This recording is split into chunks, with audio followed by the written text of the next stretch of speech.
Olá, amigos do canal Investir Cada Vez Melhor. Gravo aqui uma importante aula: análise fundamentalista em renda variável para iniciantes. Vem comigo.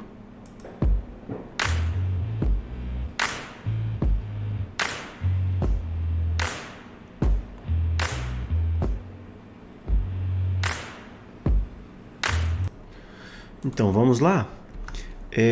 Aquele disclaimer de sempre, né? Que esse vídeo tem apenas um caráter educacional. Mas dois detalhes sobre essa aula, né? Primeiro, que a aula é voltada para as pessoas que estão começando, né? A gente vai falar aqui de conceitos muito básicos em um assunto que é extremamente complexo, né? O tema análise fundamentalista poderia ser tema de uma pós-graduação, por exemplo, tá? O que eu vou abordar no vídeo de hoje com vocês? Conceito. Fazer um breve comparativo entre análise técnica e fundamentalista. Os aspectos básicos e mais importantes da análise fundamentalista. Vou comentar sobre os balanços trimestrais divulgados pelas empresas. Vou fazer um estudo rápido de casos. Vou mostrar os principais indicadores fundamentalistas.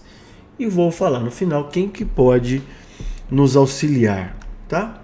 Bom, então o conceito de análise fundamentalista seria, resumidamente, o estudo dos números da empresa, tá? A gente ia pegar todos os detalhes contábeis da empresa, as perspectivas futuras e a gente fazer uma análise, tá?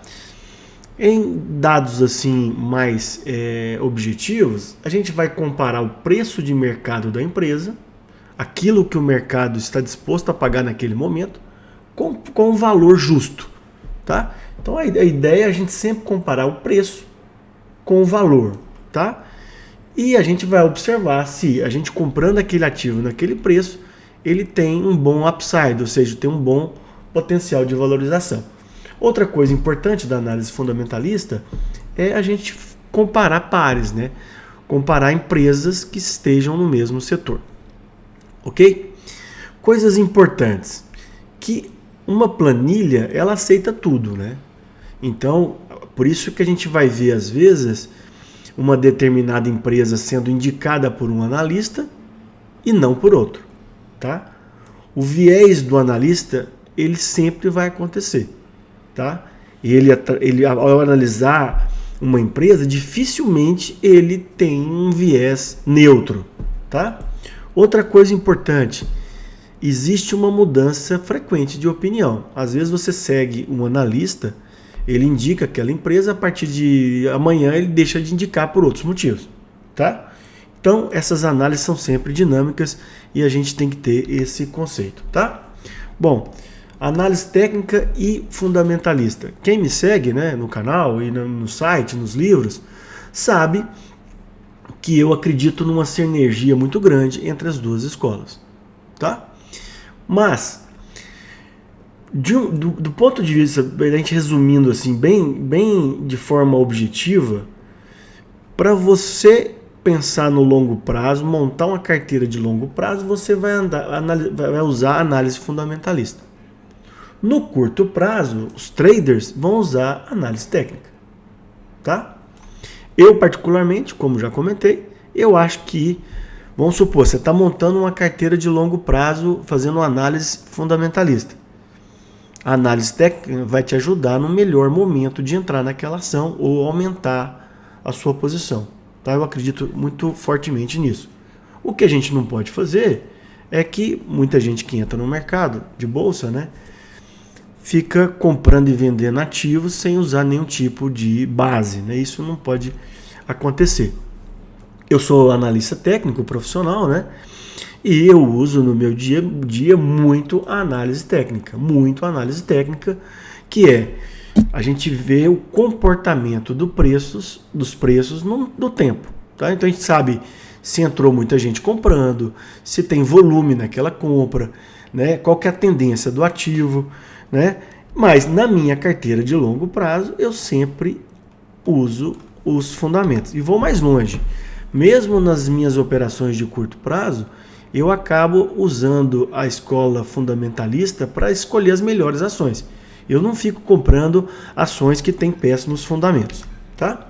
Bom, vamos falar sobre alguns aspectos básicos de análise fundamentalista. No meu livro eu coloco, né, que a principal regra é a gente comprar barato, tá? Principal regra. Só que a regra número 2 ela é tão importante como a regra número 1. A gente só pode comprar empresas boas, tá? Existe uma naturalidade das pessoas quererem comprar coisas que caíram demais. E às vezes coisas que caíram demais nunca mais vão se recuperar, porque a empresa está ruim. Ou ela está passando por um momento muito ruim, tá? Então, isso é importante. Comprar barato é extremamente importante, mas só de boas empresas, tá? Outra coisa importante no mercado financeiro é a gente saber, aquela empresa que a gente vai comprar, ela é uma empresa de valor ou de crescimento? Isso é extremamente importante. O ideal é que você tenha em carteira as duas coisas, né? Em geral, as empresas de valor são aquelas consolidadas e que já dão lucro agora, já no presente. As de crescimento, elas, como o próprio nome fala, né, são empresas que têm tudo para, num futuro, gerar muito lucro para o acionista. Mas é uma perspectiva, tá? Outra coisa importante, que a gente tem que fugir de empresas muito endividadas e a gente tem que sempre, aquela empresa que a gente quer comprar ou já tem na carteira, a gente tem que acompanhar a evolução dela trimestre a trimestre, tá? Antes da gente olhar os números da empresa, a gente precisa saber o que a empresa faz, qual que é o setor da economia, quais são os objetivos daquela empresa no longo prazo. Ela vai crescer de forma orgânica, ou seja, pela própria empresa vai crescendo aos poucos, ou ela está pretendendo fazer aquisições e fusões? Alguns setores são mais complicados de fazer aquisição e fusão. Qual que é o histórico de resultado dessa empresa? Né? Porque às vezes a empresa promete demais e cumpre pouco, tá? Eu li esse livro há alguns anos atrás, né? O Regra número 1 do Phil Tal, que ele fala, nós deveríamos comprar empresas só daquelas empresas que a gente realmente gostaria de ser sócio, tá? E lembrando que esses dados que eu comentei com vocês, geralmente está no site da empresa, basta você colocar o nome da empresa e colocar RI, que é a relação com investidores, para você descobrir esses dados, tá? De uma forma bem simplista, quais seriam os 10 requisitos para uma boa empresa? Primeiro, ela tem que ter um bom produto, uma boa marca, né? Porque senão isso não tem perpetuidade. A gente tem que vender muito, né? Aquela empresa. Isso aqui é importante, a gente tem que ter uma boa margem. Não adianta você vender muito se a sua margem é muito pequena. Você tem que ter o controle dos custos. Você tem que ter caixa, quem tem negócio sabe disso, tanto para fluxo de caixa como para investimentos futuros. Você tem que ter o controle das dívidas. Você quer um negócio que seja perpétuo, né? Que tenha crescimento, que tenha inovação, que distribua os proventos para os seus acionistas e talvez uma das coisas mais importantes dessas 10 listadas, que tenha uma boa gestão. Se você tiver um bom negócio, mas esse negócio for mal gerido, ele não vai trazer bons resultados. Outra coisa em análise fundamentalista que vocês vão ouvir falar em relatórios, qual que é a estrutura de capital daquela empresa? Ela tem muito capital próprio ou ela tem muito capital de terceiro? Ou seja, ela pegou de outras pessoas, ela tem dívida, tá? Então isso aqui é importante, tá? As empresas que têm menos capital de terceiros, ela deve ter um melhor desempenho, tá? Outra coisa que vocês vão ouvir em relatórios, o que é o CAPEX? O CAPEX é aquele dinheiro que foi gasto ou está sendo provisionado para aquisição de novos equipamentos, para crescer o negócio, tá? Em relação ao OPEX, geralmente as despesas operacionais dos seus equipamentos, tá? Bom, fazer o valuation correto de uma empresa, quanto que aquela empresa vale, é uma tarefa complicadíssima, tá? Existem consultorias só para isso, tá? Então não sou eu aqui que vou querer dar uma aula para vocês de como fazer uma avaliação de uma empresa. Apesar de eu já ter feito isso nas empresas onde eu trabalhei, a gente fazer uma avaliação não profissional, tá? Mas o que eu quero mostrar para vocês que o valuation de uma empresa é uma coisa complexa, existem vários métodos, tá? Onde o mais frequente é o fluxo de caixa descontado. Resumidamente, a pessoa avalia o fluxo de caixa da empresa nos próximos anos, leva a perpetuidade e traz a valor presente descontando a taxa de juros, tá? Então, você vai levar em conta também qual que é o crescimento daquela empresa, qual que é a taxa de juros futuro. Então, tudo isso aqui interfere no cálculo. Por isso que a gente vai ver aí uma casa de análise falando, ó, a empresa, o valor justo é 20, a outra falando que é 30. Porque você tem essas nuances, tá? A gente tem que avaliar a perspectiva do setor, se tem previsão de difusão e aquisição, como é que está a concorrência, barreira de entrada, se naquele negócio seu é muito fácil outras empresas entrarem, e os valores intangíveis da empresa, marca, né? E uma série de outras coisas. Então, isso aqui é uma coisa que a gente vai deixar para os profissionais fazerem, tá? Eu quis mostrar para vocês mais ou menos um básico de como é feito. Outra coisa importante que a gente vai escutar muito em análise fundamentalista é a margem de segurança. O que é isso? O ideal é que a gente compre um ativo por o preço mais barato possível. Se a gente tiver comprar, o preço de mercado, por exemplo, é 20, e a gente comprar, o valor justo é 22, e a gente comprar por 19, a margem de segurança é pequena, porque ela está muito perto do valor justo. O ideal é que a gente comprasse aqui, o valor justo é 22, a gente comprasse 15, que a gente tem uma margem de segurança maior. A gente está comprando mais barato, tá? Bom, a cada 3 meses as empresas de capital aberto vão apresentar seus resultados trimestrais. Geralmente as maiores empresas fazem reuniões trimestrais com a participação de investidores e analistas, onde as pessoas da empresa vão detalhar os dados, vão falar as perspectivas futuras e até abrem para perguntas e respostas, tá? Bom, vamos comentar um pouquinho agora sobre os balanços trimestrais. Bom, então a empresa vai lá, ela vai fazer o demonstrativo de resultado de exercício a cada 3 meses. É obrigatório para as empresas de capital aberto, divulgação pública, geralmente posta no site, tá? E como eu já comentei, a cada 3 meses. Geralmente assim, encerra o trimestre, por exemplo, em março, final de abril já começa as primeiras empresas a divulgarem, tá? Bom, então, o que vai ter nesse demonstrativo, tá? A empresa vai colocar, primeiro, a receita dela, tá? Depois, ela vai colocar os custos operacionais, que são aqueles custos ligados à produção, diretamente ligados à produção, tá? A partir da dedução desses custos, você tem o lucro bruto, que é a receita líquida menos os custos operacionais. Depois você vai ter que colocar as despesas. Aqui é custo, aqui as despesas, que são os custos, são as despesas não diretamente relacionadas à produção. Então é despesa com marketing, despesas administrativas, tá?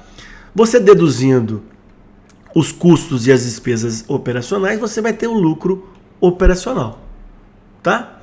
Depois, você em lançamento contábil, você faz a depreciação, lembrando que o EBITDA é o lucro operacional acrescido da depreciação, aliás, sem descontar a depreciação.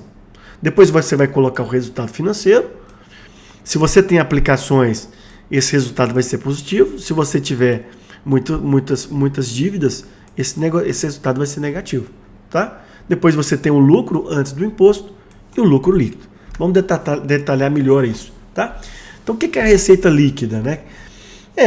Você vai lá, o faturamento de uma empresa X, você vendeu tanto, é o tanto que você recebeu. Às vezes a pessoa pagou com desconto, o fornecedor pagou com desconto, teve devolução. Então, é o volume que você efetivamente recebeu. Existem alguns impostos que são deduzidos na fonte e já são descontados aqui, tá? Então, receita líquida, é quanto que a empresa faturou naquele período. Resultado financeiro é o resultado das aplicações ou das dívidas. Tá? Ele é positivo se você tem mais aplicação do que dívida e negativo se você tiver muito empréstimo, os juros vão entrar aqui. Tá?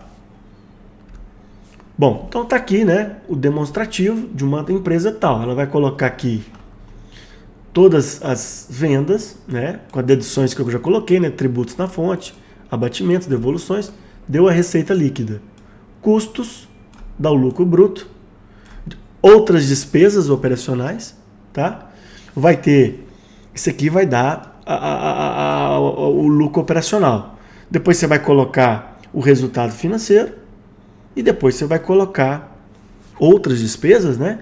E depois você vai colocar o imposto de renda e aqui vai ter o lucro do período. Isso aqui, gente, é um resumo, né? Obviamente, tem DRE que é muito mais extenso, muito mais completo do que eu estava mostrando. O que eu quero mostrar para vocês é que vocês entendam mais ou menos como é feito, tá? Então, o que é o lucro líquido? Você tem um faturamento. O que é o faturamento? A receita líquida. Aí você tira os custos operacionais, aqueles custos diretamente à produção do seu produto em questão. Custos administrativos. Depois você vai deduzir juros, taxas e impostos. Vai lançar a depreciação e amortização, que é um lançamento contábil.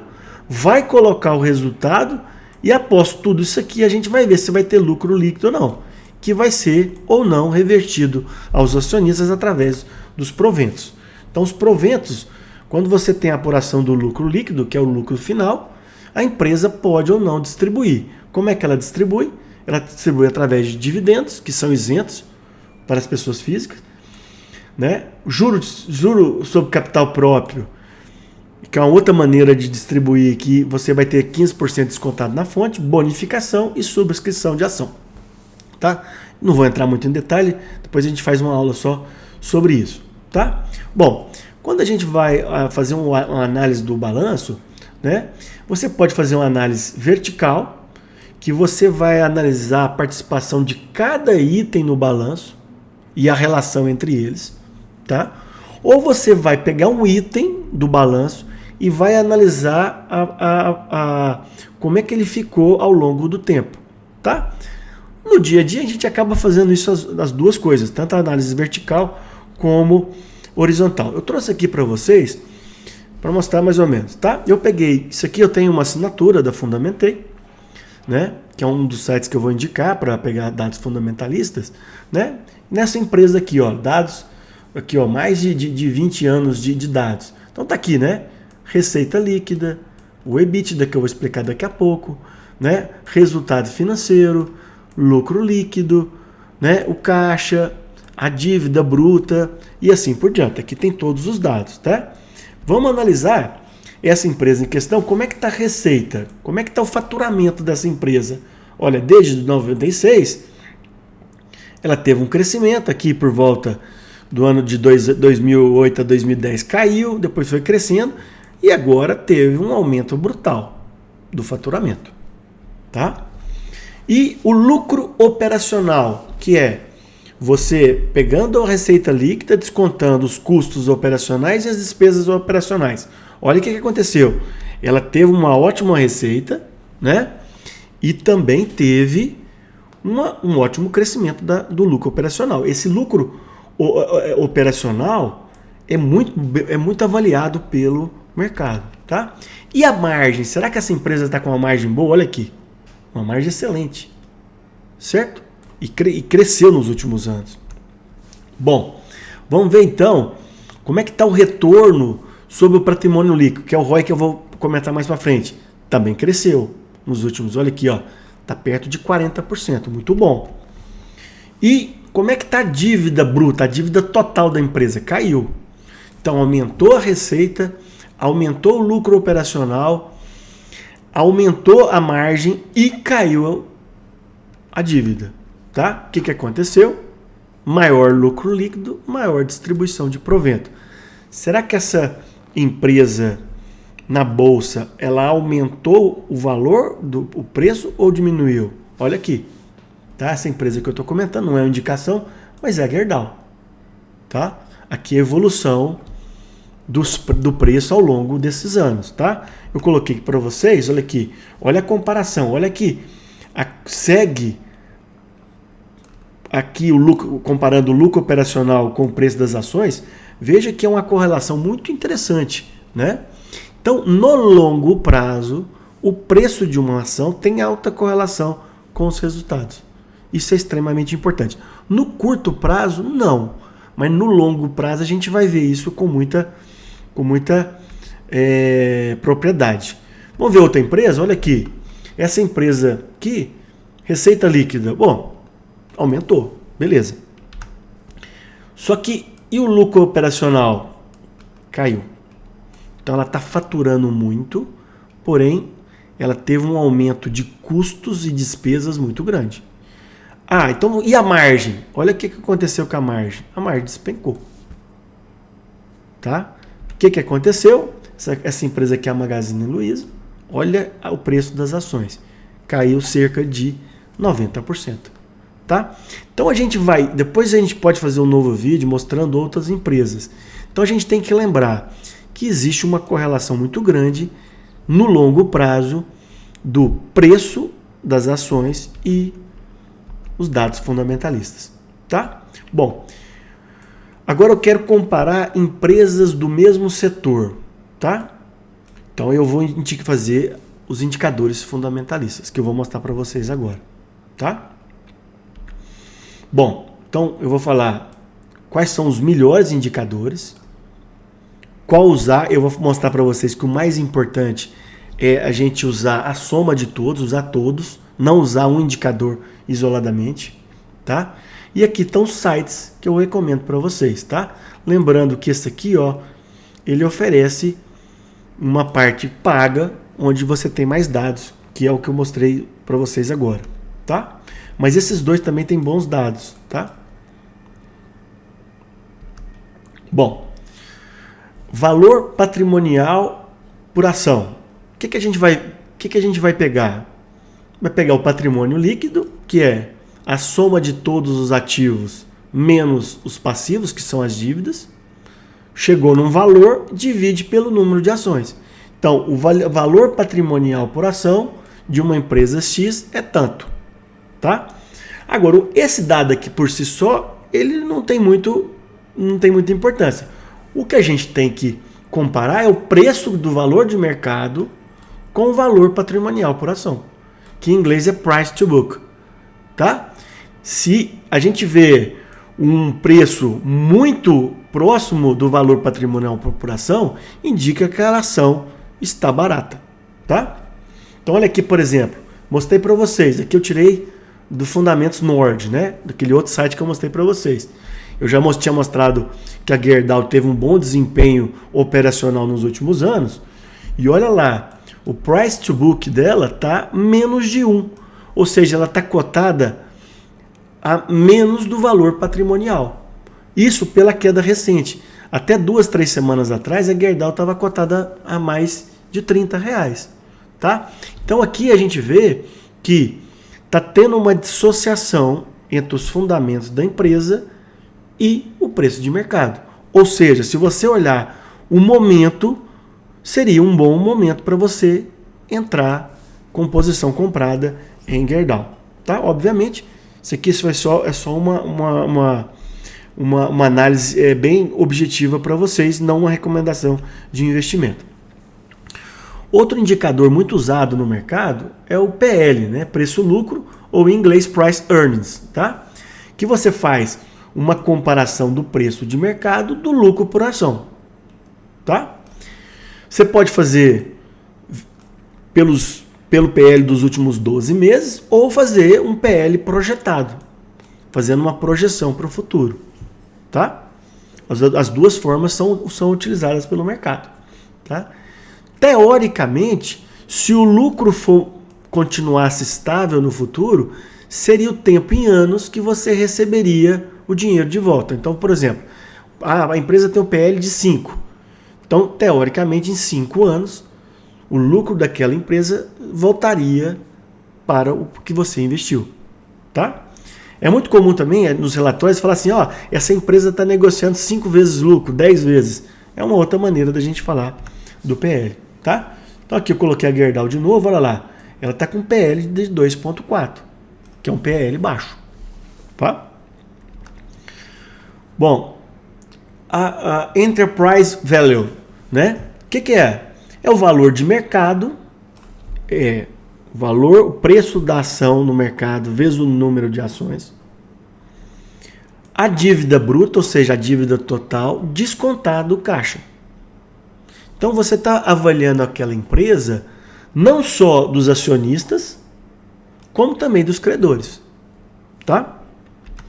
Bom, lucro bruto. O que é o lucro bruto? Eu fui lá, peguei a receita líquida, que é o faturamento, o realmente recebido pela empresa, deduzi só os custos operacionais e tive o lucro bruto. Tá? Lembrando que custos operacionais é diferente de despesas. Se eu descontar também os custos operacionais e as despesas, a gente vai ter o lucro operacional ou o EBITDA. Tá? Dívida bruta é a dívida total da empresa. Certo? É a dívida total da empresa. Sem descontar o caixa. Se a gente descontar o caixa da empresa, aí a gente tem a dívida líquida. Acabei de mostrar para vocês. A Gerdau, além de ter aumentado o faturamento, aumentado o lucro operacional, a margem, ela reduziu a dívida. E isso é muito bom para a empresa, especialmente no longo prazo. Tá? Então, falei muito sobre lucro operacional, o EBITDA, né? Que é, você tem o faturamento, a receita líquida, deduziu os custos, deduziu as despesas, você tem o EBITDA. Tá? Que ele é um lucro antes de você colocar os juros, as taxas e depreciação e amortização. Tá? É um índice, um indicador muito usado no mercado. Tá? Aqui também você quer saber qual que é, fazer uma comparação entre o EV e o EBITDA. Tá? Que é o valor de mercado e sobre o valor de mercado mais dívida sobre o lucro operacional. Tá? Então, quanto menor essa relação, melhor. O ideal, abaixo de 10. A gente vai ver que não existe um número ideal para cada empresa, existe muita variação. Tá? Retorno sobre o patrimônio líquido, que é o ROI. Né? Esse indicador mostra a rentabilidade de um negócio. Tá? Então a gente viu agora que a Gerdau estava com um ROI de 38%. Que ela está tendo um retorno sobre o patrimônio dela de 38%. Tá? Existe o ROIC, que ele é semelhante, mas aqui você faz um cálculo um pouco mais complexo e acrescenta também a dívida da empresa. Tá? Mas ambos os indicadores têm uma relação com a rentabilidade e o ROI ele é mais usado. Tá? Bom, dívida líquida sobre EBITDA. Tá? Você pega lá a dívida bruta, subtrai o caixa e calcula o EBITDA. Se você fizer essa relação e a empresa tiver uma relação menor que 2, ela tem uma dívida muito tranquila, uma saúde financeira muito boa. Até 3 os analistas consideram legal, mas o ideal é que sejam 2. Ah, então, mas e se a empresa não tiver dívida? Melhor ainda. Tá? Mas lembrando que, às vezes, a empresa não quer ficar sem caixa, acaba pegando dívida para crescer. Tá? Margem, né, é uma relação entre o lucro final e a receita da empresa. Ela é expressa em porcentagem e seria você colocar no R$1 que você recebeu, quanto que vai receber, quanto que vai sobrar de lucro. Você tem aí a margem bruta, a margem EBITDA e a margem líquida. Tá?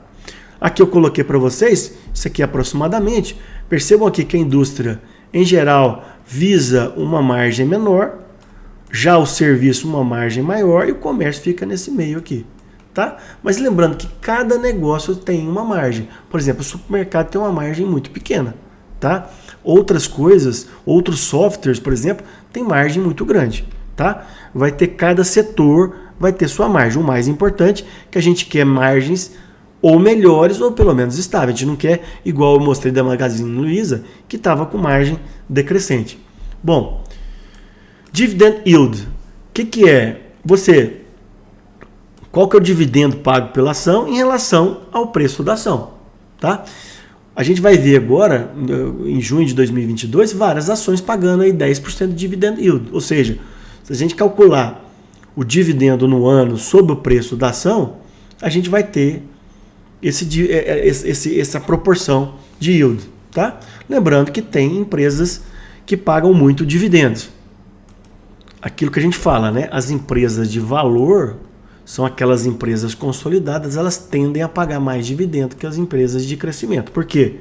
As empresas de crescimento vão usar o dinheiro para o CAPEX, lembrem do CAPEX, para crescer e no futuro dar mais dividendos, tá? O que a gente tem que ver é se aquele dinheiro que não está sendo distribuído para os acionistas, o crescimento está compensando, tá? E isso a gente vai fazer uma relação com a taxa básica de juros, ok?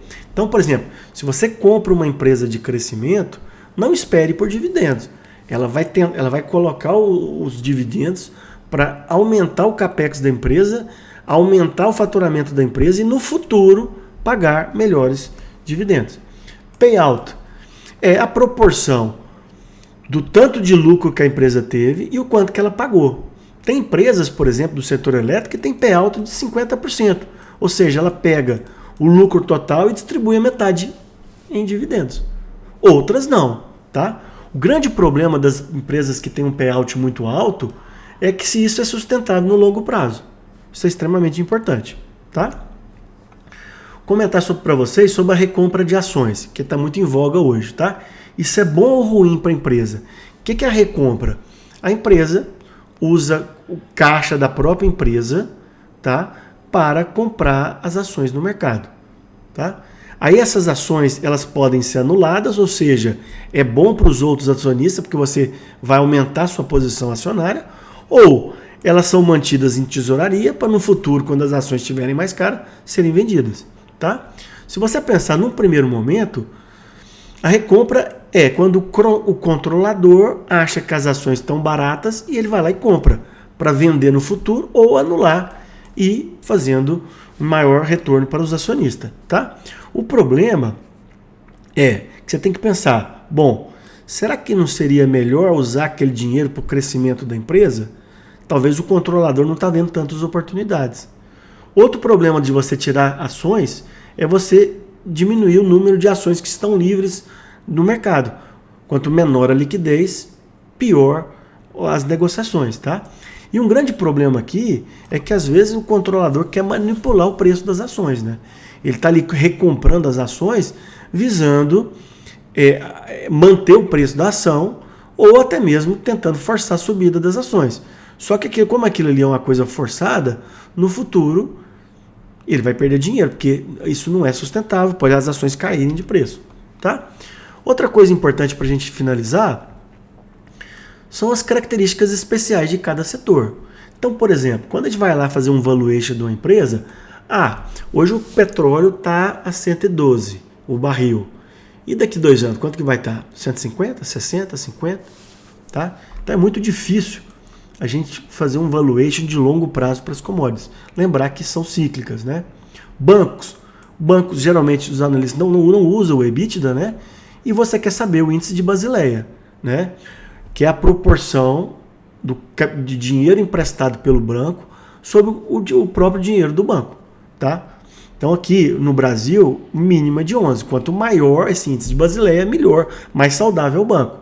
Bom, na construção civil, primeiro, você tem que saber qual que é o público-alvo daquela construção, daquela incorporadora. É classe alta, classe média ou classe baixa? Ele se beneficia do Minha Casa Minha Vida para as moradias mais populares? Como é que está a inflação, o INCC? Como é que está a taxa de juros? Por exemplo, o juros saiu de 2% para 13%. Isso é muito ruim para as incorporadoras, né? Inflação alta, muito ruim. Olha a margem bruta, né? Da Ezetec, por exemplo, que é uma incorporadora, está em 39%, muito bom, né? Qual que é o guidance dessa incorporadora para o próximo ano, ou nesse ano corrente? Está sendo cumprido ou não? O guidance é bom? Vai previsão de vender muito ou não? Tá? Isso aqui são siglas, né, que são usadas nas incorporadoras, que é o volume geral de venda e venda sobre oferta, tá? E também você tem o varejo, né? Aquilo que nós comentamos, né? No varejo digital, o que aconteceu? No pós-pandemia, logo no começo da pandemia, as empresas digitais explodiram, né? Só que depois a concorrência aumentou e a margem de lucro caiu e a gente viu o que aconteceu com o preço das ações. Não foi só a Magazine Luiza que caiu.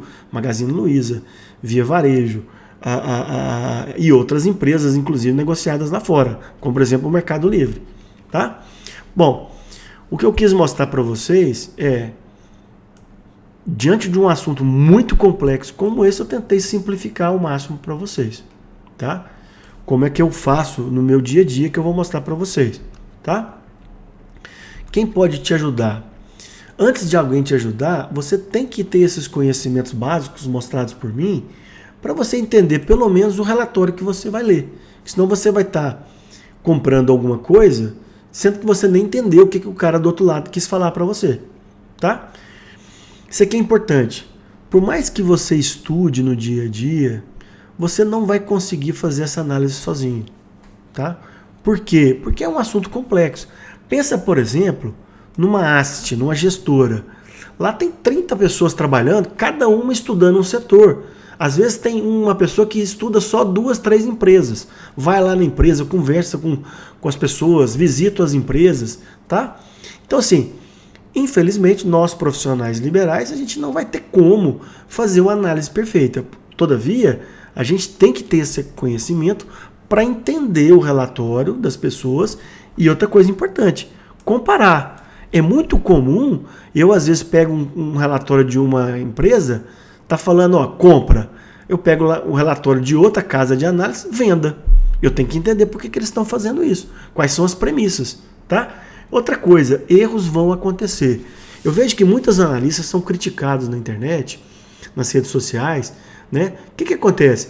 Se a gente só acertasse no mercado financeiro, seria muito fácil, todo mundo ganharia dinheiro. O que a gente tem que entender é o seguinte, no longo prazo a gente tem que acertar mais do que errar. Por exemplo, se você escolher 10 ações, se 2 forem muito mal, você perdeu 100% do seu capital investido ali, mas 8 ações, 7 ações tiverem um desempenho muito grande, aquele capital seu vai ser multiplicado por 3, 4, 5 vezes. Tá? E é preciso acompanhar a evolução dos números. Tá? Então quem pode te ajudar? Analistas independentes, agentes autônomos e gerentes de banco. O problema é você tem que sempre analisar o conflito de interesse. Tá? Hoje no Brasil tem inúmeras casas de research, né? Eu assino várias dessas casas aqui, tá? Vários relatórios. E aí eu analiso o relatório, comparo com outras casas, comparo com o relatório das corretoras e bancos. Faço a minha própria análise dentro do meu conhecimento, certo? E aí sim, juntando com a análise técnica, eu vou comprar ou não aquele ativo. Então percebam que é um caminho longo entre vários relatórios, a concordância dos relatórios, mais a união com a análise técnica, aquela sinergia que eu comentei no começo da aula, e aí eu vou comprar ou aumentar a posição, tá? Então a decisão tem que ser sua, você não pode botar culpa no analista, tá? Você teve análises independentes, análise de corretoras, você viu um vídeo aqui, por exemplo, na mídia como esse, ou de outros profissionais, ouviu a opinião de vários gestores, e aí você tomou a decisão. Nada de delegar a outras pessoas ou culpar outras pessoas, tá? Então, pessoal, espero que eu tenha contribuído para vocês. O ato de investir é um ato muito dinâmico, tá? Muito dinâmico, não é fácil, não é fácil. Se vocês escutarem por aí que é um ato fácil, não é, tá? Eu quis mostrar para vocês conceitos básicos de análise fundamentalistas, da análise fundamentalista, tá? Isso aqui é importante, né? Uma boa opção hoje pode ser péssima amanhã, tá? Faça uma dedicação constante e que seja contínua, né? Todo mês avaliando seus ativos. Muito obrigado e até uma próxima.